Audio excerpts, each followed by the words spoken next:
हाय class 11th, कैसे हो सभी के सभी। अभी ना तुम्हारा रिजल्ट आया कुछ टाइम पहले क्लास 10th का। कुछ बच्चों का अच्छा रिजल्ट आया, बहुत खुश हो रहे हैं, 90% आ गई, 95% आ गई। अब तो भैया क्लास 11th के अंदर एकदम मचा देंगे, फोड़ देंगे। कुछ बच्चों का बेकार रिजल्ट आया, बहुत परेशान हो रहे हैं कि भैया रिजल्ट बेकार आ गया क्लास 10th का, अब तो क्या ही कर पाएंगे हम जिंदगी के अंदर, जिंदगी एकदम खराब हो गई, इतनी मेहनत करी, इतने एफर्ट लगाए, लेकिन फिर भी अच्छा रिजल्ट नहीं आ पाया। एक ऑनेस्ट स्टोरी बताता हूं, और मेरी आज की बात ना ध्यान से सुन लेना। आज की वीडियो तुम्हारी पूरी प्रिपरेशन को बदलने वाली है। बहुत सीरियस नोट पे आज मैं तुमसे बात करने आया हूं। एक बार की एक स्टोरी है। दो स्टूडेंट्स हुआ करते थे, दोनों ने बहुत मेहनत करी क्लास 10th के अंदर, बहुत एफर्ट्स लगाए, जी जान लगा दी अपनी। एक स्टूडेंट की 70-75% के आसपास आई थी, और जो दूसरा स्टूडेंट था वो 95 आ गई उसकी। ठीक है, अब वो बहुत खुश 95 वाला। 70-75 वाला थोड़ा परेशान, बट उसने हार नहीं मानी। उसने सोचा कि ठीक है, कोई दिक्कत नहीं है, 10th के अंदर कम परसेंटेज है, आगे मेहनत करेंगे। 2 साल बाद क्लास 12th का पेपर होता है। वो जो 95 वाला था ना, वो रह जाता है सिर्फ और सिर्फ 60% पे। और ये जो था ना 70% वाला, ये 90% लेकर आता है। ये रियल स्टोरी है, और तुम में से बहुत लोगों के साथ ये होगा। अब जिनकी अच्छी परसेंटेज आई है वो डर रहे हैं, वो सोच रहे हैं भैया डरा क्यों रहे हो यार, ऐसा क्या हो जाएगा। क्योंकि ना हर एक स्टूडेंट कुछ गलतियां करेगा अगले 2 साल क्लास 11th क्लास 12th के अंदर, जिन गलतियों की वजह से क्लास 12th के अंदर बोर्ड एग्जाम के अंदर उसके मार्क्स बहुत कम आएंगे। सिंपल चेतावनी देने आया हूं, क्या गलतियां भैया एक एक करके बता दो, उनके सोल्यूशन भी बता देता हूं, गलतियां भी बता देता हूं। बट इस वीडियो को तभी देखना जब तुम सच में सीरियस हो, और जितनी मैं गलतियां बता रहा हूं ना उनको रिलेट करना खुद से, और उनका सोल्यूशन ध्यान से सुनना और अप्लाई करना। बहुत इंपॉर्टेंट वीडियो है, पहले ही मैं बता देता हूं। देखो, पहली गलती, पहली चीज क्या होगी ना, ओवर कॉन्फिडेंस हो जाएगा, है ना। जैसे वो जो स्टूडेंट था ना जिसकी 95% आई, उसको क्या लगने लगा ना कि यार अब तो मेरी अच्छी परसेंटेज आ गई, मैंने कम पढ़ाई करी लेकिन फिर भी मेरे मार्क्स अच्छे आ गए। अब तो क्या है ना, मैं तो शायद पढ़ने में बहुत अच्छा हूं, मेरी तो ब्रेन पावर बहुत अच्छी है, मेरी तो मेमोरी पावर बहुत अच्छी है, क्लास 11th में थोड़ा आराम से पढ़ लेता हूं, 12th में पढ़ूंगा, अच्छे मार्क्स ले आऊंगा। उसको ये लगा, क्लास 11th में मौज मस्ती करता रहा, नहीं करी पढ़ाई ढंग से, क्लास 11th में बहुत कम स्कोर आया। क्लास 12th के बहुत सारे कॉन्सेप्ट क्लास 11 से लिंक होते हैं, तो अब उसे क्लास 12th भी समझ नहीं आ रही है। और फिर जब बोर्ड हुआ तो बोर्ड में भी कम मार्क्स रह गए। जबकि वो जो दूसरा स्टूडेंट था ना, उसको ये पता था कि मेरे पास खोने के लिए कुछ नहीं है भाई, मेरी ऑलरेडी 70% आई है, मेरे पास खोने के लिए कुछ नहीं है, बट मेरे पास मेहनत करके पाने के लिए बहुत कुछ है। इसलिए उसने क्या करा, उसने मेहनत करी भाई, उसने रगड़ा। ठीक है, 2 साल क्लास 11th और क्लास 12th, और उसके बाद उसने बहुत बेहतरीन स्कोर अचीव करा। और यही मैं तुम्हें बताना चाहता हूं, अगर रिजल्ट अच्छा आया है, ये ओवर कॉन्फिडेंस खुद के अंदर बाहर निकाल कर फेंक दो। और अगर रिजल्ट बेकार आया है भाई, तुम बेस्ट स्टेट पे हो अभी के समय पर, क्योंकि तुम्हारे पास खोने के लिए कुछ है ही नहीं। दुनिया ऑलरेडी तुम्हें फेलियर समझ रही है, दुनिया ऑलरेडी तुम्हें लूजर समझ रही है। अब तुम्हारे अंदर तो एक जोश होना चाहिए, जुनून होना चाहिए इस दुनिया को गलत प्रूव करने का। तो तुम्हें तो 110% मेहनत लगानी है, तुम्हारे पास कुछ नहीं है खोने को यार। अब तुम क्या करोगे, मेहनत करोगे, और जिसका रिजल्ट अच्छा आया है, दोस्त, ओवर कॉन्फिडेंस मत करना। 2 साल ढंग से मेहनत लगाना, क्योंकि क्या पता है स्कोर कम हो जाए, और अगर तुमने अच्छे से मेहनत करी, क्या पता है स्कोर इससे भी ज्यादा हो जाए। ठीक है, मेहनत का गेम है पूरा का पूरा, एफर्ट्स का गेम है पूरा का पूरा। तो ये चीज बहुत इंपॉर्टेंट है, ये मिस्टेक तुम्हें नहीं करनी है, ओवर कॉन्फिडेंस में नहीं आना है, और जिनका स्कोर कम आया डिमोटिवेट नहीं होना है, मेहनत लगानी है। ये स्टेप नंबर 1। दूसरी चीज समझना, स्टेप नंबर 2 क्या है, पढ़ने का सही तरीका। अब बहुत सारे ऐसे बच्चे हैं ना जो कि क्लास 10th की तरह क्लास 11th में पढ़ेंगे, है ना। उनको लग रहा होगा कि ठीक है क्लास 10th में पढ़ लिया, अब वैसे ही क्लास 11th में पढ़ लेंगे, सेम ही तो है। सेम बिल्कुल भी नहीं है। क्या है पढ़ने का सही तरीका, समझना। पहली चीज, लेस रिसोर्सेज। देखो, मुझे पता है जब तुम क्लास 10th में आए थे तुमने शायद बहुत सारी किताबें ली होंगी, क्लास 11th में गलती मत करना। तुम अगर एनसीईआरटी उठाओगे, तुम एनसीईआरटी भी कंप्लीट नहीं कर पाओगे। तुम अगर किसी कॉम्पिटिटिव एग्जाम की तैयारी कर रहे हो, जेई नीट की, तो तुमसे कोचिंग के मॉड्यूल नहीं होंगे। इवन कॉमर्स में अगर तुम किसी कोचिंग में जा रहे हो, उनके डीपीपीज, उनके मॉड्यूल्स तुमसे कुछ भी नहीं होंगे। इसलिए मैं बोल रहा हूं लेस रिसोर्सेस।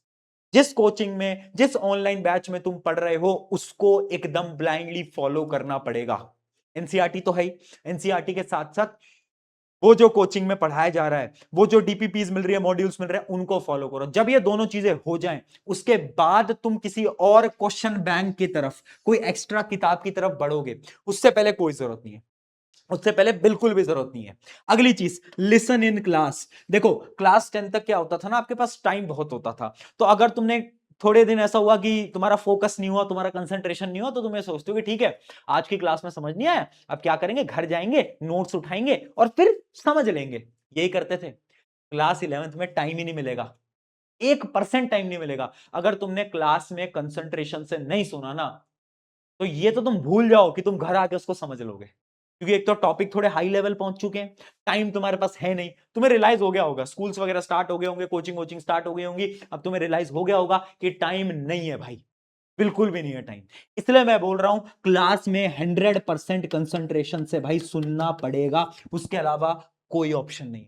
अगली चीज समझना, नोट्स मत बनाओ। अब ये एक ऐसी टिप है, एक ऐसी स्ट्रैटेजी है जो कि तुम्हें ऐसा लगेगा कि प्रशांत भैया क्यों बोल रहे हैं, पर तुम्हारे भलाई के लिए बोल रहा हूं। स्पेशली अगर तुम जेई नीट जैसे एग्जाम की तैयारी कर रहे हो, सुंदर सुंदर नोट्स मत बनाना, हाथ जोड़ के बोल रहा हूं।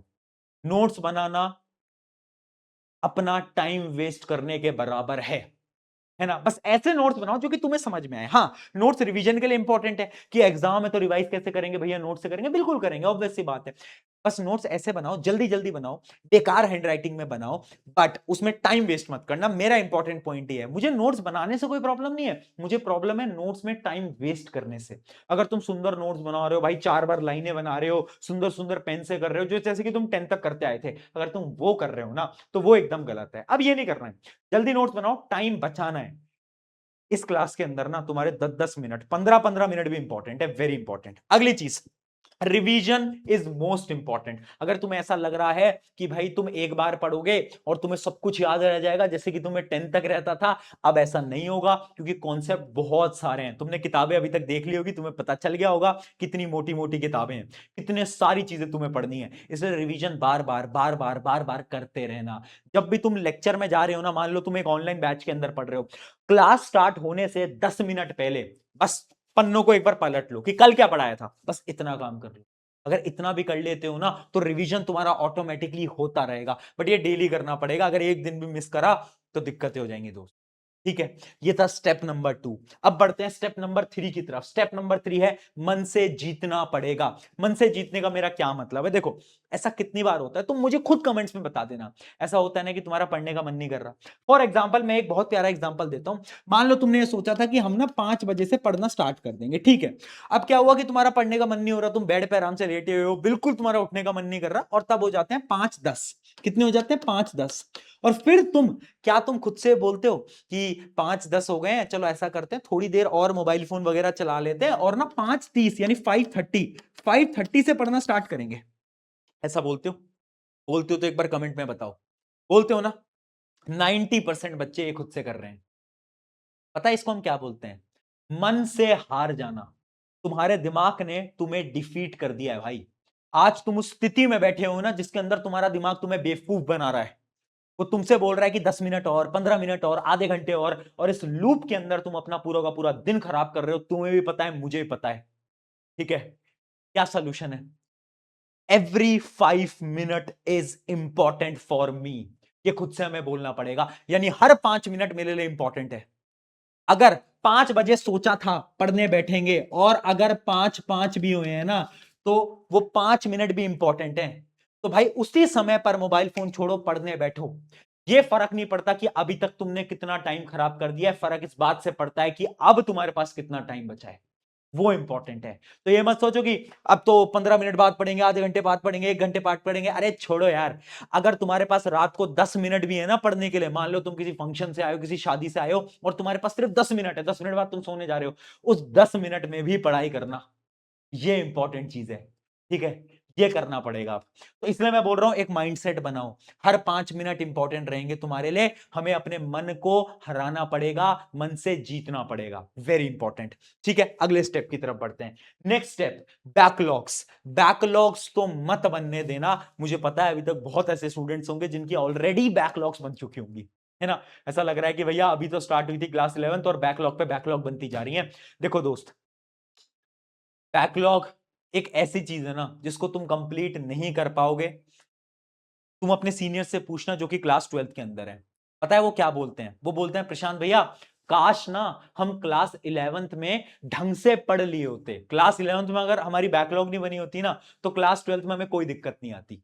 वो ये इसलिए बोलते हैं क्योंकि 11th के अंदर अगर तुम्हारी एक सब्जेक्ट की भी बैकलॉग बन गई ना, एक चैप्टर भी तुम्हारा बैकलॉग मिल गया, तो तुम्हें टाइम ही नहीं मिलेगा उसको कवर करने का। 10th में तो टाइम मिल जाता था ना, क्योंकि स्कूल के अंदर कोर्स तुम्हारा बहुत जल्दी खत्म हो जाता था, सितंबर अक्टूबर में। यहां पर कोर्स खत्म ही नहीं होगा, दिसंबर जनवरी चला जाएगा बट तुम्हारा कोर्स खत्म नहीं होगा, इतना सारा कोर्स है। इसलिए मैं बोल रहा हूं बैकलॉग मत बनने देना। अगर बैकलॉग बन रही है ना, अभी तक जितनी बन चुकी हैं उनको कंप्लीट करो। थोड़ा मेहनत लगानी पड़ेगी, थोड़ी एफर्ट लगानी पड़ेगी, बट तुम अभी स्टार्ट कर रहे हो, इसलिए अभी से तुम्हें वॉर्न कर रहा हूं, चेतावनी दे रहा हूं कि बैकलॉग मत बनने देना, इस चीज को ध्यान रखो। ये था हमारा फोर्थ इंपॉर्टेंट टिप। अब आता हूं मैं पांचवी और सबसे इंपॉर्टेंट टिप की तरफ, जो कि है सेल्फ डाउट। देखो आज की वीडियो में तुम्हें लग रहा होगा यार प्रशांत भैया 10th तक तो आप बहुत प्यार से बोला करते थे, प्यार से पढ़ाया करते थे, आज इतने गुस्से में क्यों, इतनी एनर्जी में क्यों?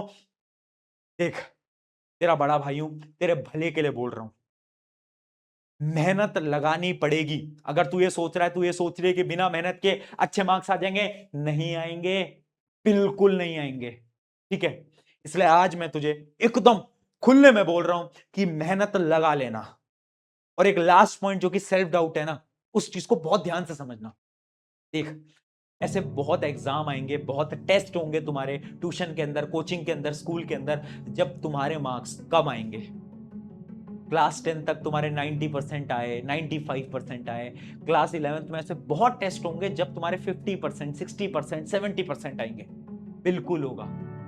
हर बार तुम खुद से पूछोगे कि मैं तो टॉपर हुआ करता था, मेरे तो मार्क्स अच्छे आया करते थे, मुझे अचानक से क्या हो गया? लेकिन ना उस समय पर तेरे इस बड़े भाई की एक बात याद रखना, खुद के अंदर सेल्फ डाउट मत होने देना। तुम्हारे अंदर वही टॉपर बैठा हुआ है, वो टॉपर कहीं खो नहीं गया है भाई। अगर मार्क्स कम आ रहे हैं ना तो चलने दो सारी चीजों को, मेहनत तुम करते रहो, क्योंकि एक समय आएगा जब वापस से तुम्हारे मार्क्स वो 90-95% पहुंचेंगे। मैं इस चीज की तुम्हें गारंटी दे रहा हूं, 101%। ठीक है, अभी से बता रहा हूं मैं, बहुत बार तुम्हें सेल्फ डाउट वाली प्रॉब्लम आएगी, बहुत बार तुम्हें लगेगा कि भैया क्या मुझसे हो पाएगा, क्या नहीं हो पाएगा, क्या मैंने कोई गलत स्ट्रीम तो नहीं ले ली है, क्या मैं इस स्ट्रीम के लिए बना हूं भी या नहीं हूं। सेल्फ डाउट मत करना। ठीक है, चलते रहो, आगे बढ़ते रहो, मेहनत लगाते रहो, जीतोगे तुम।